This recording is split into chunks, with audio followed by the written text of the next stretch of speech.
Hi friends, നമുക്കിന്നൊരു carrot beans തോരൻ തയ്യാറാക്കിയാലോ? അതിനായി great ചെയ്ത് വെച്ച ക്യാരറ്റും ചെറുതായി അരിഞ്ഞ ബീൻസും സവാളയും പച്ചമുളകും എടുക്കാം. ഇനി ഒരു കടായിൽ എണ്ണ ചേർത്ത് എണ്ണയൊന്ന് ചൂടായി വരുമ്പോൾ 1/4 ടീസ്പൂൺ കടുക് ചേർത്ത് കൊടുക്കാം. കടുക് നന്നായി പൊട്ടി വരുമ്പോൾ കറിവേപ്പിലയും ചെറുതായി അരിഞ്ഞ സവാളയും പച്ചമുളകും ചേർത്ത് കൊടുക്കാം. ഇനി ഇത് നന്നായി വഴറ്റിയ ശേഷം ബീൻസും ക്യാരറ്റും ചേർക്കാം.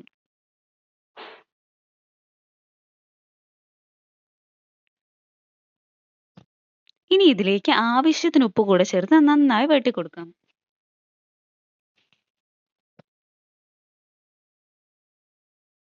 ഇനി 1 കപ്പ് വെള്ളം കൂടി ചേർത്ത് ഒന്ന് അടച്ചു വെച്ച് വേവിക്കാം.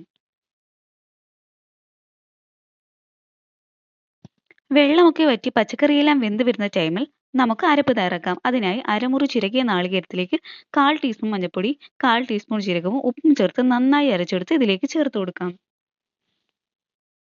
ഇനി ഇത് നന്നായി മിക്സ് ചെയ്ത് ഒന്ന് തത്തിപ്പൊത്തി അടച്ചു വെച്ച് വേവിക്കാം.